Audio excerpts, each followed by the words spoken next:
obviously a disappointing start to the season in terms of results, but a very exciting start to the season in terms of the performance. So I think the game against Sydney FC showed that we have a squad that is a young squad, a coach that is willing to invest in and give opportunities to young players. We had many, I don't want to mention too many names, but we had quite a few in the starting lineup. And they performed really well, and if you don't give them a chance, then you never see what they're capable of doing. So in terms of signs for the future, I think they were very positive. I think the players played quite well.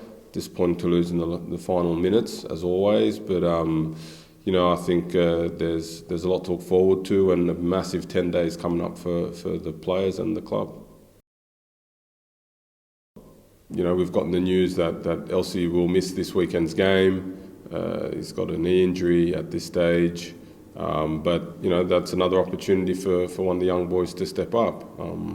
I think maybe there's not enough spoken about or not enough said about the young players we have training with us, players who've been in our youth system and now with the first team pretty much on a full-time basis. They have been for quite a while now.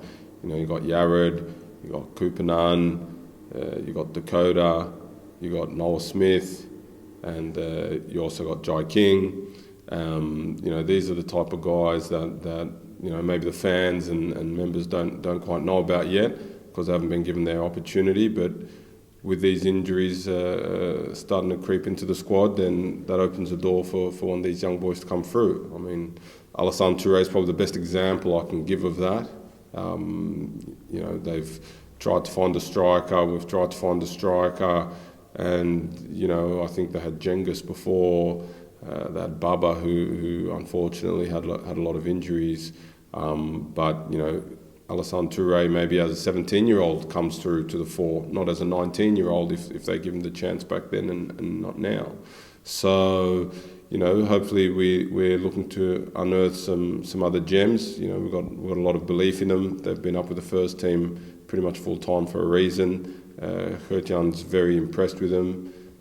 We actually proposed a few centre backs to Gertjan earlier in the pre-season, and he really wanted to give the youth a chance because they impressed him so much. So it's disappointing for Elsie, but when one door closes, another one opens. We want him back as soon as possible. We're not quite sure exactly when that will be, but with the young boys that we have behind him, I think they hold us in good stead. Our most recent signing just before the end of the transfer window, Yongbin Chen, should be here in 3 to 4 weeks, depending on work permits and visas. It's a strategic acquisition of a player from our sister club, Qingdao Red Lions. The chairman has an article in tomorrow's Advertiser explaining why. I think it's online. Rob Greenwood has interviewed our chairman as to why the club's chosen to go down that path. But look, I think when you look at the whole squad, you look at our starting 11 from last weekend's game. 8 of those 11 players are South Australian products. In our whole squad, there's 18 of the 25 signed players, whether it's scholarships or full Hyundai A-League contracts, are products of South Australia. So look, I dare say that Adelaide United is one of, if not the club that has the most homegrown products in their A-League team, in their elite team. And I know that there might be a bit of conjecture or a bit of unknowns about the player that the chairman's decided to bring over here, but in saying that, he articulates it relatively well quite well in the article that'll come out tomorrow in the Advertiser. My understanding is James Tracy has made a very good impression early on. He's integrated well with the boys as expected. The feedback from him has been that it's been tough, it's been enjoyable, good football, the type of football that he does want to play, that possession attacking based football.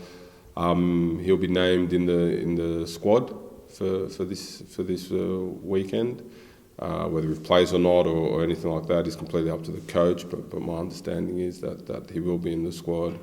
And we look forward to seeing him on the pitch as soon as possible, bearing in mind that he hasn't trained with the team for some time, and we don't want to overcook him or anything like that. So I'll leave that to the medical staff. But in terms of Tracy and his assimilation into the squad, into the training patterns and what have you, so far so good. The W League team tracking really well. We're still looking to finalise the squad with a couple more signings, a couple of foreign players on the radar that I'm talking to their management at the moment. The squad's looking to come together quite well. Ivan's happy with it, happy with how they're training. We've allocated further resources to them this year. Some things that many would consider to be basic that they haven't had in the past, GPS and the like. So we're making that setup as professional as possible. It's warranted, it's deserved, and we're looking forward to them having a good season this year and hopefully making the finals. They just missed out last year, so had Ivan in the office this morning. He was happy. He's a passionate coach. He's always striving for bigger and better things, both from himself and from his squad and from the club in general. And I appreciate that challenge, and we're trying to give him all the ingredients needed to have a successful campaign this year.